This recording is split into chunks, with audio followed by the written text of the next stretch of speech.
amatisunga, Yesu amatisunga, ambuye Yesu amateteza, amateteza, Yawe amateteza, ambuye Yesu alipo mpano, alipo mpano, Yawe alipo mpano, ambuye Yesu amatilela, amatilela, Yawe amatilela, ambuye Yesu. Ndulandile nokondedwa omvera konse kumene muli, heneleke Tchale mtumiki wanu, believer, lero pa 4 November 2024, ulendo sabutopiki kukalamba. Joshua chapter number 13, tukuwerenga verse number 1. Verse number 1. Ndipo Joshua anakalamba wa zaka zambiri, ndipo Yehova ananena naye. Wakalamba wa zaka zambiri, ndipo latsala dziko lalikulukulu, alilandire cholowa chawo. Tipemphere. Atate, mfumu yoyera, mfumu yosunga, mfumu yotchinjiriza, yolera, mulemekezeke mutamandikenso Jehova today. Tilankhuleni Jehova, tilimbikitseni Jehova, tidzudzuleni ndipo tidzamva m'dzina la Yesu. Amen. Believer, tinasowana masiku awiri amenewa, sinatuluke nali alaundi. Koma sabata yatha lachisanu, tinatsanzikana ponena kuti masautso alerowa, kulira kwa leroku ndi chimwemwe cha mawa, chizunzo cha lero ndi mtendere wa mawa, nkhondo mene dzalimbira lero, kufinyidwa kwa leroku, believer, nkumasuka kwa mawa. Sabata yatha Mulungu atilimbikitsa, tikuyenda dziko, tikukhala mdziko mmene muli kufinyana, mdziko mmene muli masautso, nkhondo zochuluka. Believer, kudziko kuno kuli nkhondo. Ana Mulungu tikudusa mu nkhondo zija zosamvetsetseka nkumadabwa, kodi zimene zidzachokera pari? Tiyamika Ambuye kuti saidi imene tili njowina. Tiyamika Ambuye kuti chilengerera dziko lapansi Mulungu amene timpembedza sanagonjepo. Ndipo ni Mulungu amene amatimenyera nkhondo ife tili chete.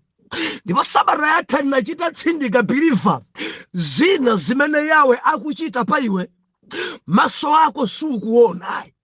Ukanati ukuona zonse, sukanakhala mantha.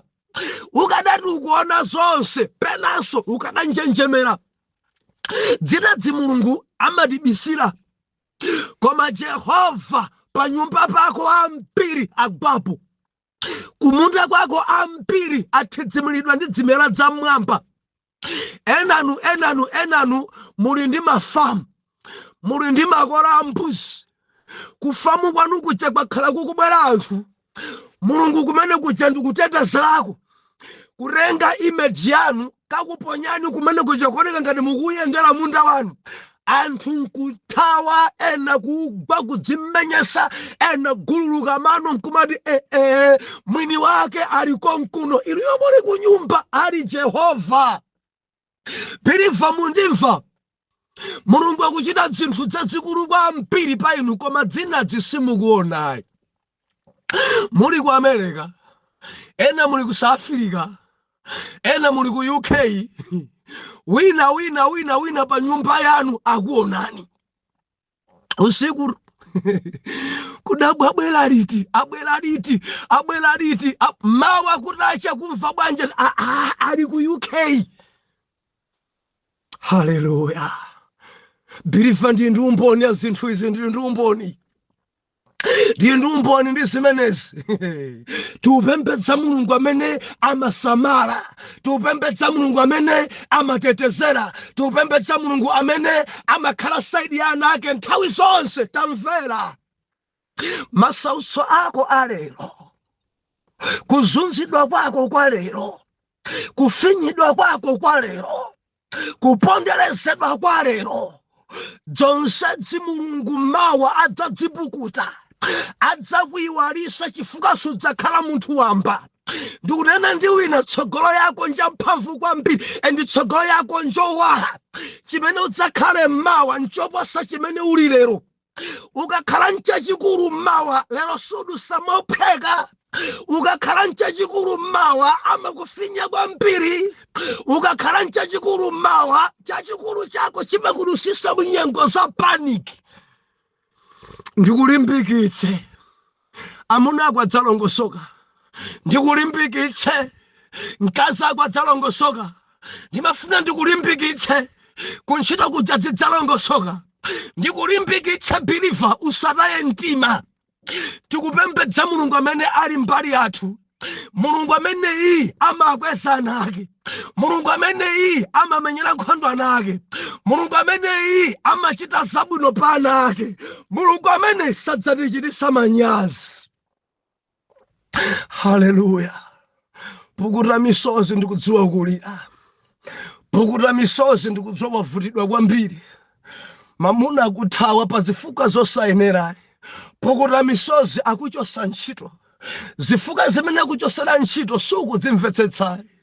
Pukuta misozi, masautso ako alero ndi mtendere wako wamawa, kufinyidwa kwako palero ndi kumasidwa kwako wamawa, kukhala kwako munthu wamba lero ndi ubwana wako wamawa, kukhala opanda mamuna lero ndi chibanja cha mtendere mawa. Bila chimenechi osataya mtima. Pukuta misozi, limbikira upemphera, salabe kudya, dzikankhirebe kwakuya, endabe mala Mulungu kamdzopereka chita nawo, usanyanyale.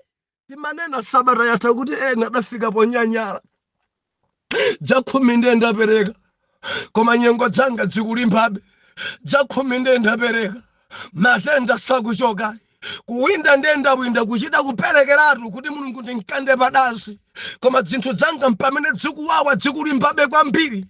Ndapereka ine ndapereka koma palibe chimene chikuyenda. Bilifa ndikulimbikitse, ni nkhondo. Usabwerere mbuyo, perekabe. Usabwerere mbuyo, windabe. Usabwerere mbuyo, ndipo chimene wachitacho yawe ingodikirira nthawi, chifukwa kufinyidwa kwa lero ndi ufulu wa mawa. Haleluya. Lero bilifa tunena kuti kukalamba ndikuchita chobwereza apa chifukwa kuti pasejiyo tayipeza. Bilifa ndimafuna alise kwerere, ndilibe ntageti ni munthu ndi meseji. Jehova chitapereka dziko langa. Bilifa tamvera, kukalamba kuli mitundu iwiri. Pali ena ngokalamba koma ngochichirika, pali ena ngokalamba koma sangachichirike, pali ena ngokalamba koma otheratu, pali ena okalamba ndi thandizo. Mundimva?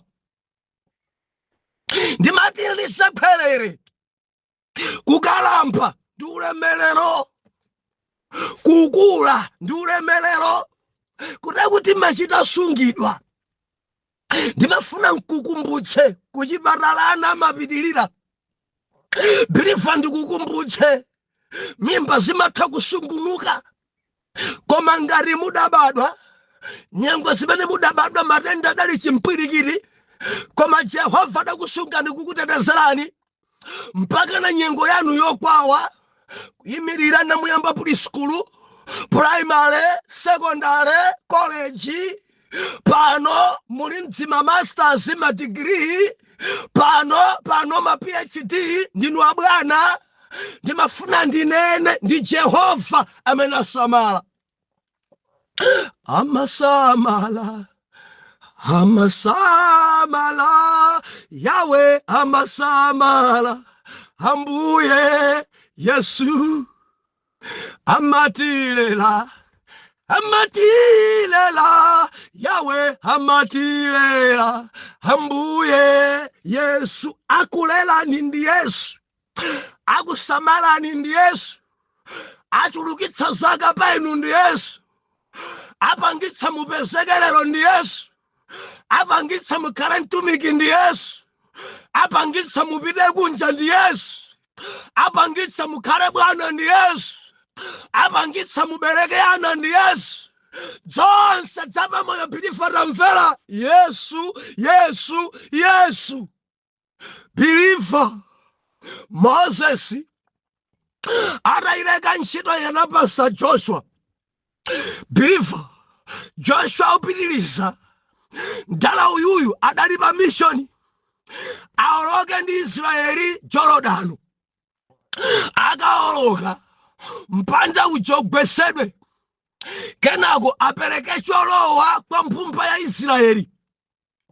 Baibulo ikunena kuti madala Joshua gawo yawo adachita mawa tidzakambirana kuti pali pati ina mkulu uyuyu sadamalizitse Joshua iyi, sadamalizitse.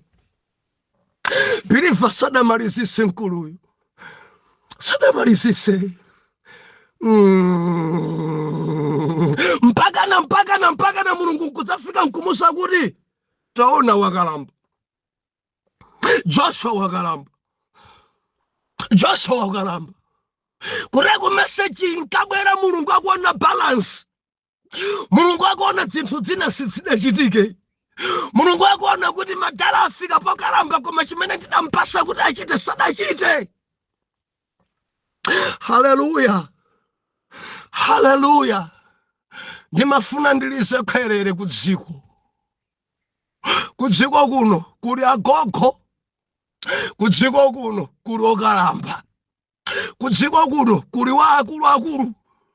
Ndinene ndinu ana mudzilemekeza akulu.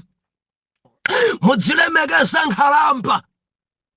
Mudzilemekeza agogowa. Agogo amene sangathe kugwira ntchito. Agogo amene sangathe kudzisambitsa.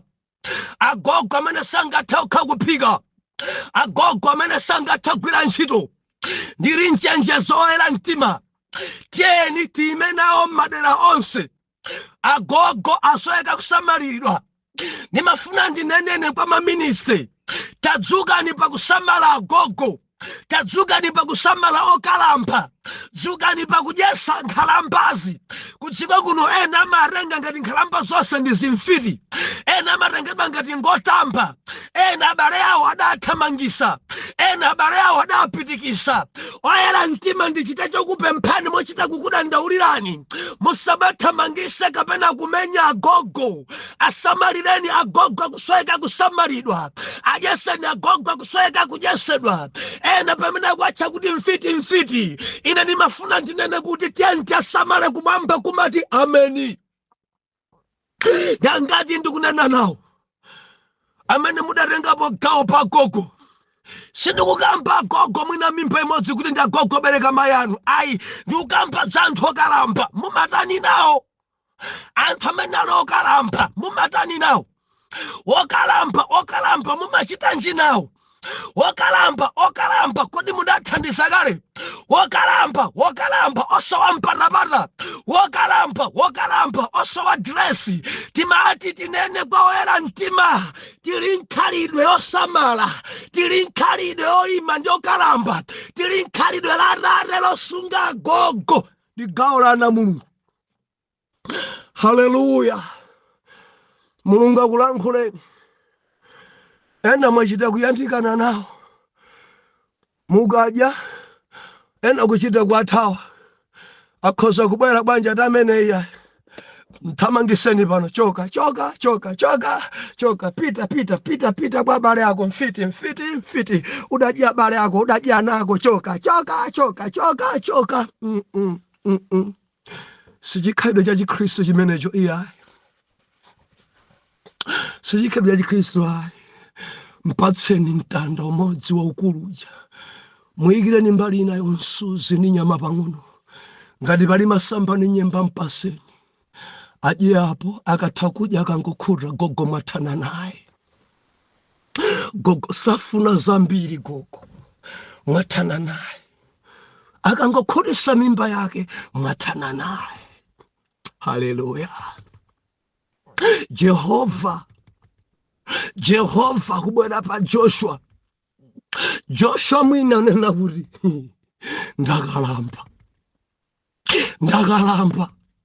Nde Jehova nena kuti Joshua taona wakalamba. Wasaka zambiri. Koma ntchito yogawa cholowa ikalipo. Joshua wakalamba. Ndicho ndisangalasha Joshua yakuvomereza kukulako. Kureko ngati pali futo ekulu kwa mpiri kwa Afrika, nkhalamba za mpiri sizimavomereza kuti ndi nkhalamba. Agogo ambiri savomereza kuti ndi agogo. Nthawi ni manena bilifa ndikuchita chobwereza 40 passage taipeza lero. Chapter number 13 chafotokoza zakukalamba. Kuri agogo ambiri kudziko langa kwaita na gogo samavomereza. Ena khoza kukutukwana kumene. Ena khoza kukulalarira kumene. Ndine gogo ine ndabereka amakontini. Kuregu akufuna kadzina kachakofewa asisi. Ndinu asisi inu azaka 72. Mukufuna be asisi mukuthamangira 80. Chimene mukufuna nchani? Mufuna mudzibanga chani kudziko kuno? Wina kama kuitana kuti agogo muli bwanji bilifa ni mati ndinene kwa inu amene mwapambana zaka 50, amene mwapambana zaka 60, tamanyadirani tamayankhani mukusangalala. Ndili bwino kaiwe mdzukulu wanga uli bwanji? Uli bwanji mdzukulu wanga ngakhale sadabereke ni mwana wanu koma wina akati agogo muli bwanji tamavomerani mwachimwemwe osati kupya mtima. Mukamanena kuti ndabereka babako ndini, ndidabereka amako ndini, mutathosa cha imvi muru dzikuonekera zisindi ni gogo inu. Mene munkaendera kale ndi mene mukuchitira lero. Mene munkathamangira kale lero munkapange chimodzimodzi. Bilifa pali zinthu zina tamverani zimafunika zizichitika ndi anyamata. Pali zinthu zina kudziko langa tamvera zimafunika anyamata patsogolo. Pali zinthu zina tamvera zimafunika wakulu athandize alangize. Haleluya. Ndilisekhele palibe opanda pake pakati pathu. Kaya ndi gogo kaya ndi wachinyamata. Tisamafika na uyu ngopanda pake. Ndekuti pamenepo talakwitsa nchifukwa chache mikangano imabwera. Dzije wanzoti basi ndi gogo kuntenga ngati wopanda ntchito, kuntenga ngati wopanda pake zimene dzambisa mapokoso kudziko langa.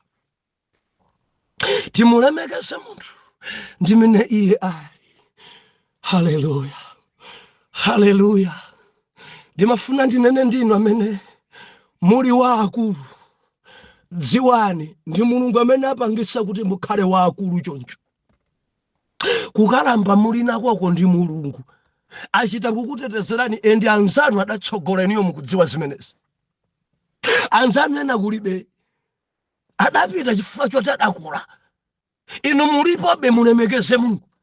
Endi mudzivomereza kuti ndinu gogo. Mudzivomereza kuti ndinu okalamba. Onga Joshua ekha achita nakuti ndakalamba. Mulungu kumuzaso Joshua wakalamba kureko sakuchita makani olo sakutsutsa kuti no ambuye ineyo no avomereza zaka zanga zatapamanja pano ndiye ndakalamba singapange ngati kale tikamanena kuti awanga gogo bilifa tamvera sungachite onga kale lako. Mudziwa munthu akakalamba sangathamange ngati kale. Olo kuganiza kwake kumabwera bekwa mwana.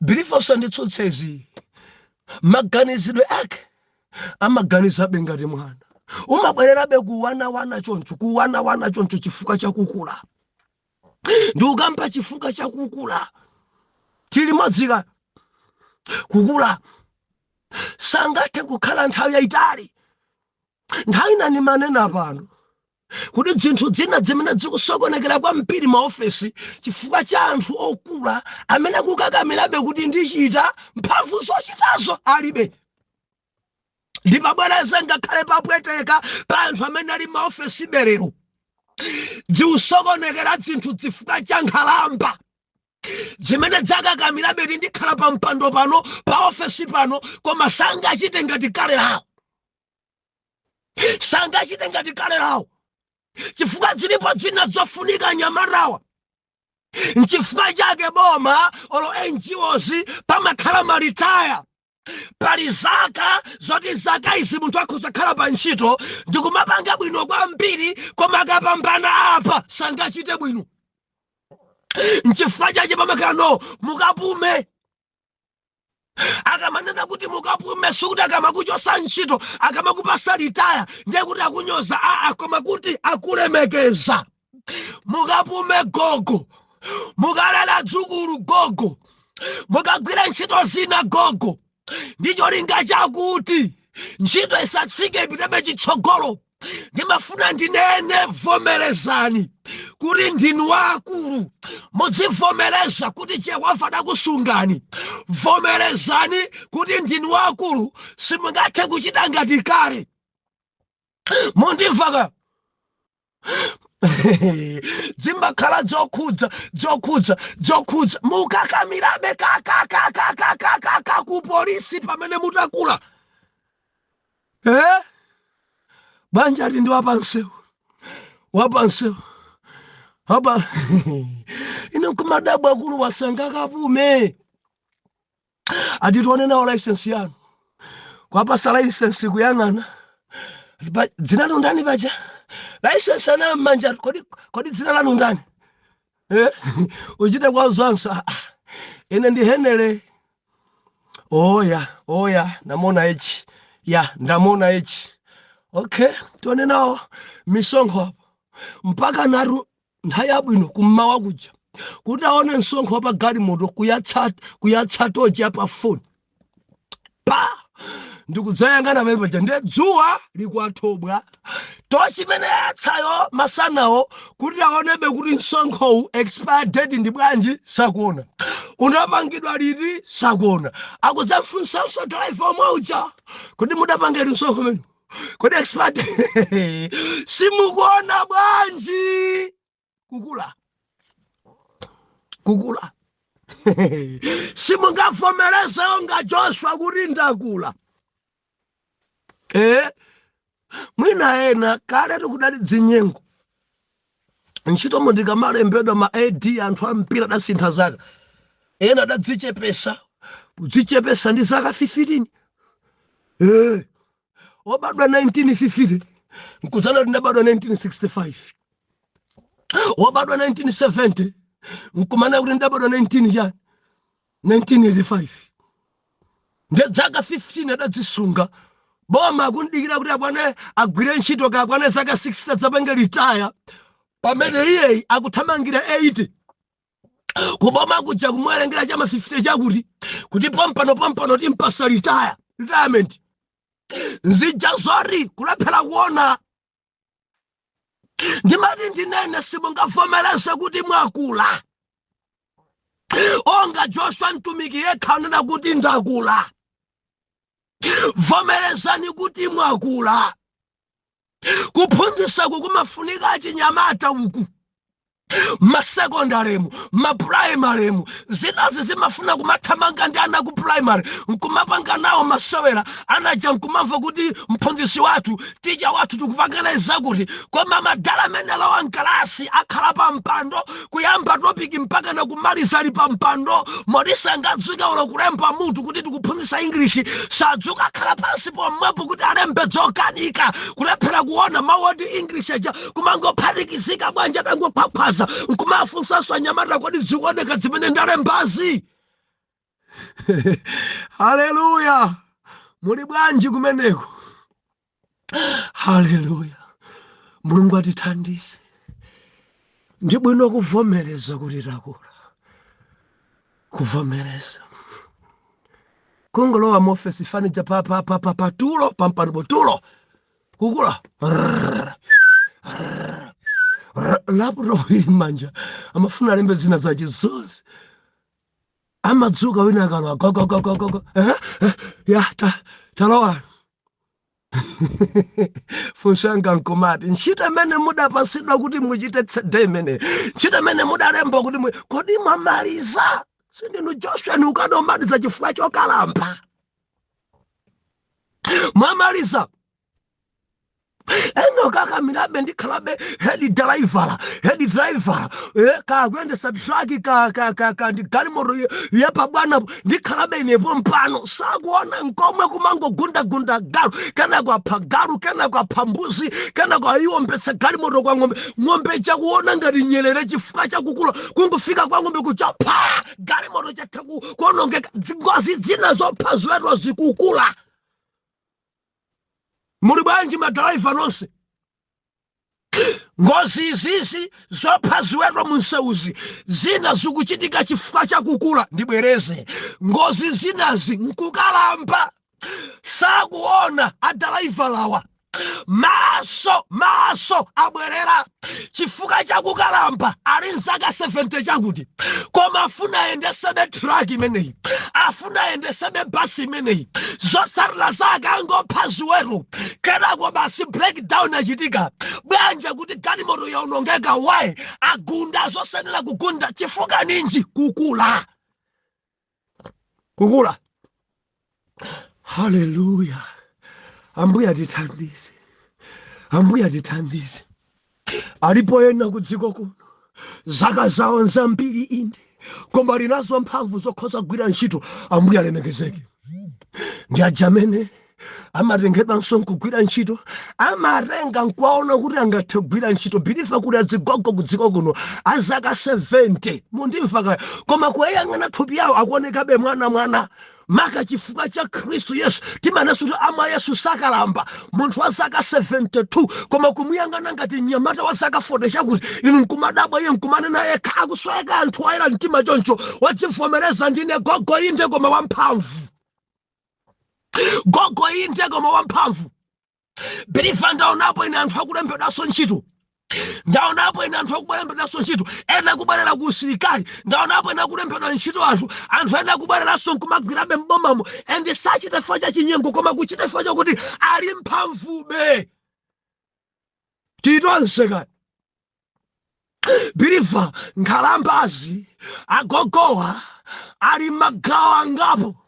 Gogo wina olo kudzuka yekha sangati pamene gogo wina bilifa amachita zonse angathopita kumunda angathe kulima koma wa zaka 70 koma wina wa zaka 70 zomwezo tamvera maso sangaonenso njinga sangapalasi galimoto sangayenetse pamene wina zaka zomwezo chifukwa cha Yesu ali mphamvube.